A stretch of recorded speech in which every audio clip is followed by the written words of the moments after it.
Air signs, tignan natin kung ano po yung mensahe para sa'yo. Keep in mind po na ito ay general reading lamang. So, hindi po lahat ay makaka-relate. So, be open-minded. Sa mga hindi pa po nakasubscribe dito sa ating channel, please subscribe na po kayo and palike na din po ng ating video. At sa mga nais pong mag-avail ng ating private readings, Lucky Stones and Amulet, makikita nyo po yung link sa description box below. Tarot Intentions by Aliana Reyes. Okay, tignan natin kung ano po yung mensahe para sa'yo. Mayroon tayo ditong autumn. So, meron tayo ditong fog harvest. Ayan, ano bang i-harvest ninyo? May marireceive ba kayong pera ngayon? Nagtatanim ba kayo? Air signs, ayan, baka mag-harvest kayo ng fruits or ng vegetables.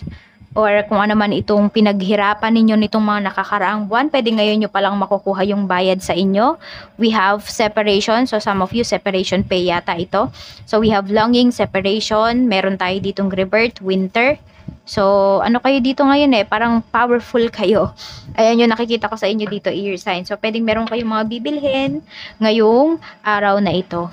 Yan. Or pwedeng meron kayong babalikan. Basta, ayun nga, parang siguro ngayon separation pay po ninyo. Tignan natin. Spirit guide, ano pa po yung mensahe natin? So, ayan, baka malamig kung nasaan kayo. Baka ina-harvest nyo na yung mga pananim ninyo. Yan po. Tignan natin. Or meron kayong cravings ngayon pero hindi ninyo mabili kasi pwedeng nagbabago na kayo ng diet. We have a blessing to find your way. Ayan po. So parang makakagawa kayo ng alternatives dito. Nagiging ano kayo, madiskarte. We have a blessing for a fresh start. May new beginnings talaga na pinapakita sa inyo dito. Air signs. We have a blessing on your boundaries. Ayan po. So siguro ito yung start na ito. Start na maglalagay kayo ng boundaries. Ayan, start na hindi kayo papayag na i-take advantage kayo ng mga tao sa paligid po ninyo. So, nandito na nagiging mas matatag kayo ngayon. And alam nyo yung boundaries na to, hindi naman porket sinabi nating boundaries is ikakat mo talaga or lalayuan mo ng bonggang-bongga yung mga tao sa paligid mo. Ito lang is pinapaalam mo na ito lang yung limits nila, okay? Na wag sila masyadong makialam pagdating sa life mo. So, tignan natin kung ano pa yung mensahe para sa'yo. Spirit guide. Okay, ano pa po yung mensahe natin kay air signs, Gemini, Libra, and Aquarius? Tignan natin. Basta parang may cravings kayo dito, air signs, na hindi nyo mahanap kung nasaan kayo ngayon. I mean, siguro baka hindi siya available. O siguro madalas yan sa mga mga nasa ibang bansa. Siguro malayo sa inyo yung bilihan, ganun. O kaya naman, sobrang mahal. Na tipong, ayun, kaya yung iba sa inyo magiging madiskarte kayo dito. Parang hanap kayo ng alternatives. Tignan po natin ano pa yung mensahe, spirit guide. Check natin, may inuubo yata sa inyo. So actually, uso naman kasi yung ubo ngayon, di ba? Pero ayan, baka may inuubo dito. Meron tayo ditong 4 of Swords and meron tayo ditong 8 of Swords pagdating sa trabaho. Sobrang ano nyo dito, parang wala ba kayong kawala? Ayan, ngayon, pagdating sa trabaho. Yung iba din sa inyo, parang sumasakit na yung ulo ninyo. Air signs, pagdating sa inyong mga co-workers, pagdating sa inyong trabaho ngayon. Ayan. Yung parang hindi kayo makakilos ng maayos, sobrang tambak po yung trabaho ninyo ngayong araw.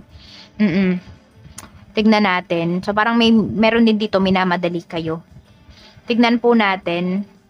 Spirit guide. Pagdating naman sa negosyo, Queen of Wands and Judgment. Ang dalas ng Judgment natin ngayon. So ayan po, okay na okay kayo dito. Pagdating sa inyong negosyo, baka nga hahakot din talaga. Ayan, hakot pala kayo ng trabaho dito. Pagdating sa work ninyo. Sobrang daming trabaho. Ayan, meron kayong mga makakaligtaan yata. So, ayusin nyo po yung schedule ninyo. Baka mamaya, kunwari, kailangan ng 3 PM yung isang bagay na to. Tapos, ang nauna nyo yung ibang trabaho. So, alamin nyo po kung ano yung dapat nyong unahin. So, ito nga, pagdating naman sa negosyo, ayan po, meron kayo dito mga malalayo pa. Talagang alam mo yung nag-effort talaga sila para pumunta dyan sa negosyo ninyo. Yun yung nakikita ko dito, air signs. So, may mga magta-travel pa. Oo. Or kayo, baka may mga deliveries kayo. Ayun o, a blessing to find your way. So, pwedeng kayo to, siguro, mag-offer na rin kayo ng delivery o kaya house to house, ganyan. I mean, yung deliver talaga sa door-to-door ba, delivery yung iba po sa inyo. Hindi na lang siguro meetups, ganyan, yung inyong business. So, a blessing to find your way. Sabi ko nga may mga kliyente ka dito na magta-travel pa talaga para bumili dyan sa'yo. Tignan po natin pagdating naman sa kaperahan. Mayroon tayo ditong Wheel of Fortune and Knight of Swords. So, grab lang kayo ng grab dito. O, ang ganda po ng inyong kaperahan ngayon, Wheel of Fortune. Yes, air signs. Ang ganda. Ang laki ng pwede nyong kitain ngayon. Or yung iba sa inyo, kung tumataya kayo, may alaga kayong numbers. Tayaan nyo ngayong araw na ito. So, ito pala yung lucky numbers mo. 24, 34, and 33. O, tama, 33. Ayan po. So, tayaan ninyo kung meron kayong alagang numbers kasi pwedeng lumabas siya ngayon. Oh. Or kung may napaginipan kayo ngayon, tayaan po ninyo. Check natin. Tapos ito, kung may mga offers po sa inyo, i-accept nyo daw, sabi ni Universe. Oo. Kasi malaki yung pwede nyong kitain dito. Tignan natin, or kung meron kayong mga sidelines, every Christmas, every holiday season, grab nyo yung opportunity na to. Tignan natin, Spirit Guide, pagdating po sa mga single, meron tayong 10 of Cups and 3 of Wands. Meron kayong nilook forward? Meron ba kayong kausap? So, yung iba po sa inyo, pwedeng may ka-talking stage kayo dito or getting to know. May date yata na aatenan yung iba sa inyo. Ayan, or pwedeng meron kayong yayayaing makipag-date dito. Kasi may nilook forward kayo dito, air signs. Ayan. Ang ganda ng energy nyo dito. So, kayo dito? Parang hoping kayo pagdating sa inyong relationship. So, mukhang hindi malamig ang Pasko, air signs ha. Tignan natin, we have the Magician naman po. Pagdating sa mga in a relationship. So, ito.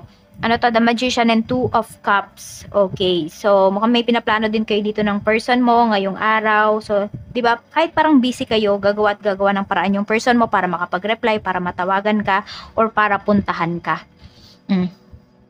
Ayan po. So, sobrang panatag naman kayo dito sa relasyon ninyo, sa person mo. Wala ka naman talagang masasabi kasi ramdam mo naman talaga na mahal ka niya. At ganun ka din naman sa kanya. So, bigayan lang kayo dito. Tignan natin. Tsaka nakikita ko nagko-compliment talaga kayo sa isa't isa.